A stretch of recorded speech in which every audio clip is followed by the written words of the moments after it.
when you talk to people, it is true. There are some who are disclosing.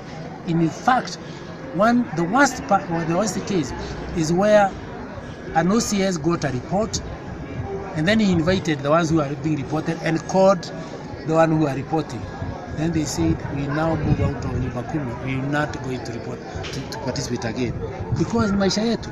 So in order for us to do that, outside the Nyumba Kumi cluster, you as a citizen, you can report. And it's very important. If you are traveling, say, from Busia, and you are going to Mombasa, you hear somebody who is speaking or organizing something dangerous, you are able now to send an SMS, provided you start with the name of the county, where it is happening, name of the county. You give the details of what is happening, and you send it to 22068. The first person to receive that message is the county commissioner, the OCPD. It is escalated all the way to Harambe House. So that you as a citizen, when you say that you are CCTV, and we have been instructed that we try to get the transaction, the cost of the citizen reporting to the minimum. You only pay maybe a shilling to report that. And then why the county? Why them?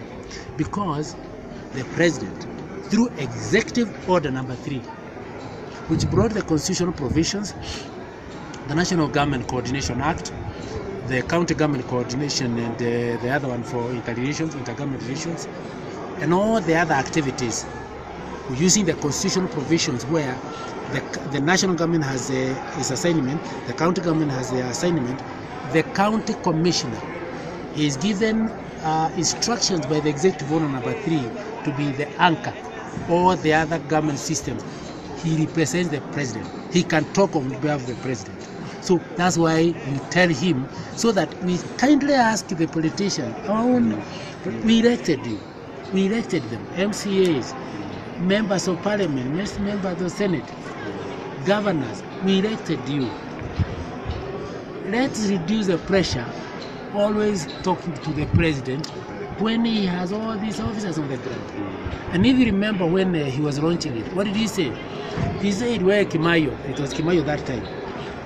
When I have problems in Baringo, I will not be asking Kimayo. I will be asking the county commissioner. Where I call Kimayo and Kimayo comes to answer. Up to that time, we had a major problem closer to the one that I've told you, challenge, because departments were competing. Nyumba Kumi, about the police station based. Nyumba Kumi administration, Nyumba Kumi AP. They reached a level, said all of them, that vain, he told you in parliament, that vain competition and barren bickering must stop. Hence the command post. So for now, the job of Nyumba Kumi is very, very easy.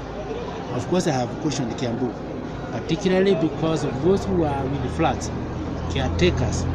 Please, caretaker, allow Nyumba Kumi cluster to be organized around that building, those flats for the tenants. Know every tenant. Get the tenants' details. Because in Kiamba, the way I've seen, they know one another very, very, very well. Except they are concerned with the flats. There are some tenants who anafika hapa siku kumi, and avoid kulipa rent. Before long, we'll get the citizens' data bank. We have not gotten ourselves very, very heavy on it as a committee. Otherwise, and it is within our terms of reference that we ought to go a little deeper, so that we help the country to get a data bank for all the citizens